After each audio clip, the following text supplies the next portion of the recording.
সম্প্রতি আলহামদুলিল্লাহ সমস্ত মিডিয়াগুলো নিউজ করেছে যে আপনার প্রতিষ্ঠান প্রায় ১০০ কোটি টাকার উপরে ত্রাণের অর্থ কালেকশন করেছেন। তো আগে তো ব্যক্তি উদ্যোগে এইভাবে এত বড় অর্থ কালেক্ট করা সম্ভব হয়নি। নতুন বাংলাদেশে আসলে হুটহাট এরকম একটা আপনার দর্শকদের থেকে এবং আমাদের ভাই বোনদের থেকে এরকম একটা মানসিকতা তৈরি হওয়ার পেছনে কারণটা কি, যে এত বড় অর্থ যে এখানে আসলো, আগে কেন আসে নাই? ধন্যবাদ আপনাকে। প্রথম কথা হলো যে আসসুন্নাহ ফাউন্ডেশনে অবশ্য 2022-এর বন্যায় আমরা 18 কোটি টাকা ত্রাণ তহবিলের ডোনেশন পেয়েছি এবং সেটা আমরা খরচ করেছি পুরো টাকা। তো 18 কোটি টাকা 22 সালে যখন এসেছে তখন তার চাইতে এবারের ভয়াবহতা অনেক বেশি, যার কারণে টাকা আসাটা অস্বাভাবিক নয়। আসসুন্নাহ ফাউন্ডেশনের প্রতি মানে আলাদা করে বলতে হয় যে সাধারণ মানুষের, সর্বস্তরের মানুষের একটা আস্থা রয়েছে। এর অনেক কারণ রয়েছে। একটা কারণ হলো যে দীর্ঘদিন পর্যন্ত আমাদেরকে যারা পর্যবেক্ষণ করেন, যারা আমাদেরকে জানেন, তারা জানেন যে আমরা কীভাবে কাজ করি, তাদের আস্থা সেজন্য হয়তো ডেভেলপ হয়েছে, বিল্ড আপ হয়েছে। এর পাশাপাশি এই বছর একটু বেশি হয়েছে। হয়তো 22-এর বন্যা 18 কোটি হলে এবার হয়তো 30 বা 50 কোটি হতো, কিন্তু আমাদের সেটা 100 কোটি ছাড়িয়েছে।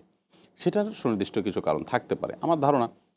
এর কয়েকটি কারণের ভিতরে একটি হলো যে যেহেতু আগে বিভিন্ন সরকারের সময় যখনই কেউ এরকম ডোনেশন করতো ধর্মীয় প্রতিষ্ঠানে বা অন্য কোনো প্রতিষ্ঠানে, তখন তাকে নানামুখী চাপ দেওয়া হতো, হয়রানি করা হতো, মনে করা হতো যে আপনি এই দান করে আপনি মানে কোনো সরকার বিরোধী কোনো ষড়যন্ত্র করছেন কি না, অথবা এটা কোনো জঙ্গি অর্থায়ন কি না, নানাভাবে নাজেহাল করার চেষ্টা করা হতো এবং মানে দান করাটাও একটা জটিল ব্যাপার হতো, মানুষ ভয় পেত। এখন আলহামদুলিল্লাহ নতুন বাংলাদেশে মানুষ স্বাধীনতার ফিলটা করছে, সবাই যার যার কথা বলতে পারছে, যার যার কাজটা করতে পারছে। এই কারণেই আমার মনে হয়েছে মন খুলে মানুষ ডোনেশন করতে পেরেছে।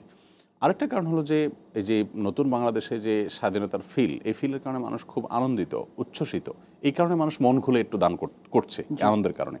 আরও একটা কারণ হলো যে ওই বেলটাতে, অর্থাৎ কুমিল্লা, ফেনী, নোয়াখালী, লক্ষ্মীপুর, এই বেলটাতে মূলত বাংলাদেশের সবচেয়ে বেশি প্রবাসী থাকেন, অর্থাৎ প্রবাসী নির্ভর অঞ্চল এটি।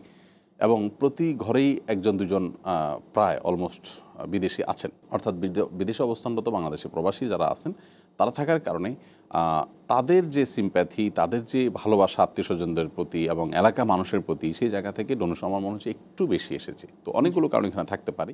সব মিলিয়ে আমরা বাংলাদেশের যে রূপ দেখেছি তাতে আমরা বলতেই পারি এদেশের সাধারণ মানুষের ভিতরে যে কল্যাণকামিতা আছে, ভালো কাজ করার প্রতি অদম্য স্পৃহা এবং আগ্রহ আছে, যদি তারা যোগ্য নেতৃত্ব পায়, লিডারশিপ পায় এবং আস্থা রাখবার মতো জায়গা পায়, তাহলে সেক্ষেত্রে অকাতরে এদেশে মানুষ ঝাঁপিয়ে পড়বে যে কোনো দুর্যোগে। এবং এদেশে মানুষ কাঁধে কাঁধ মিলিয়ে যেভাবে কাজ করতে পারে তার একটা উজ্জ্বল দৃষ্টান্ত এবার আমরা দেখেছি। আমাদের এখানে ত্রাণ প্যাকেজিং এখানে প্রায় প্রতিদিনে 2,500 থেকে 3,000 মানুষ অ্যাভারেজে কাজ করেছে।